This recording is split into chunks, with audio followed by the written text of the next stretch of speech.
In the 1990s, there wasn't a single person in the region who didn't know her name.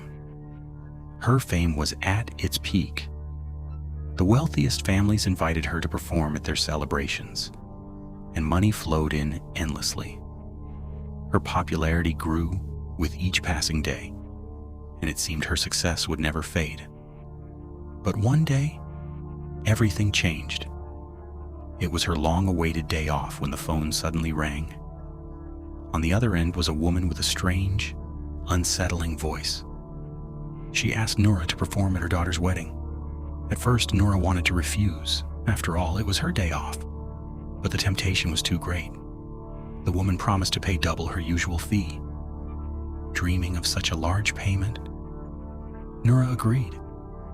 She called her band to discuss the performance. Everyone had been planning to rest, but the moment they heard about the money, they agreed. That evening, they drove to the address they had been given. Noura couldn't shake an overwhelming feeling of unease, but she said nothing to anyone.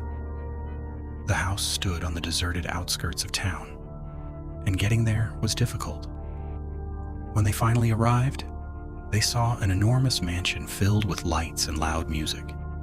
Crowds of guests surrounded the house. Yet there was something strange about these people, and the clothes they were wearing. The lady of the house, the same woman from the phone call, walked up to Noura. As she kissed her on the cheek, Noura noticed that the woman's skin felt as hard as stone. Her clothing looked nothing like what people normally wore to a wedding. Pushing her growing fear aside, Noura went into the room prepared for the musicians. Once everything was ready, they stepped onto the stage. The moment Noura began to sing, more and more people filled the hall. Their dancing was so strange that waves of fear washed over her. When one of the girls from her group suddenly collapsed unconscious, Noura was about to run to her, but then she looked at the dancers. To her horror, she realized they didn't have human feet. Instead, they had hooves. They were not human. She forced herself to stay calm. She ordered everyone to keep performing. It was their only chance to get out alive. The musicians, seeing the unconscious girl, tried to understand what had happened. But Noura told them she was simply exhausted. They carried her into the dressing room.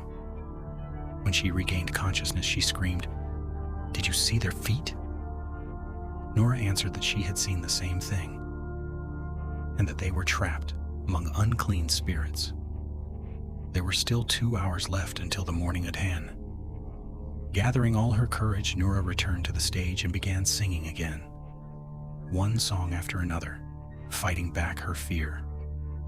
But soon the creatures became more and more frantic. Their dancing grew wild. Then one of the musicians screamed in terror.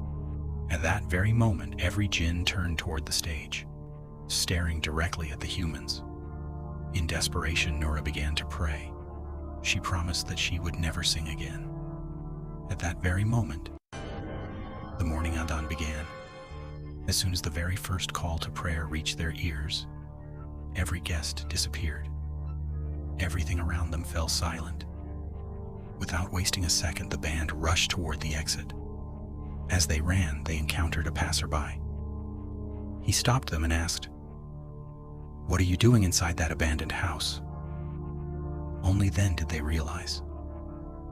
The brightly lit mansion had become nothing more than a ruined building. They told the man everything that had happened. He replied that the house was more than 100 years old, and that everyone knew it was inhabited by Jinn.